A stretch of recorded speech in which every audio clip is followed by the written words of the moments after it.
நம்ம வண்டி இருந்திருந்தா இன்னொரு வரைக்கும் தொத்திருப்பேன். வீடு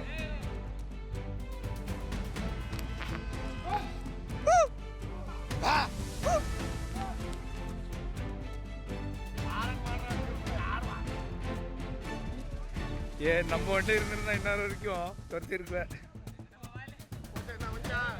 வீடு ನಿನ್ನೆ ಬಂಡೀಪುರ ರಾಷ್ಟ್ರೀಯ ಉದ್ಯಾನ ಮಾರ್ಗದಲ್ಲಿ ಊಟಿ ಹೋಗುತ್ತಿರುವ ಸಂದರ್ಭದಲ್ಲಿ ಆನೆ ಮುಂದೆ ಫೋಟೋ ಮತ್ತು ವಿಡಿಯೋವನ್ನು ನಾನು ಕ್ಲಿಕ್ಕಿಸಿದ್ದು ಅದರ ದಂಡವಾಗಿ 35,000 ರೂಗಳನ್ನು ಕಟ್ಟಿರುತ್ತೇನೆ. ಈ ರಾಷ್ಟ್ರೀಯ ಉದ್ಯಾನ ಬಂಡೀಪುರ ರಾಷ್ಟ್ರೀಯ ಉದ್ಯಾನದ ಪ್ರದೇಶದಲ್ಲಿ ಪ್ಲಾಸ್ಟಿಕ್ ಹಾಗೂ ವಾಹನ ನಿಲ್ಲಿಸುವುದು, ಪಾರ್ಕಿಂಗು ಮತ್ತು ವಿಡಿಯೋ ಫೋಟೋ ಮಾಡುವುದು, ಫೋಟೋ ಕ್ಲಿಕ್ಕಿಸುವುದು ತಪ್ಪಾಗಿರುವುದರಿಂದ ಈ ಹೆದ್ದಾರಿಯಲ್ಲಿ ಬರ್ತಕ್ಕಂಥ ಪ್ರವಾಸಿಗರು ಯಾವುದೇ ಈ ರೀತಿಯ ತಪ್ಪುಗಳನ್ನು ಮಾಡಬಾರದೆಂದು ಸಾರ್ವಜನಿಕರಲ್ಲಿ ಕೇಳಿಕೊಳ್ಳುತ್ತೇನೆ.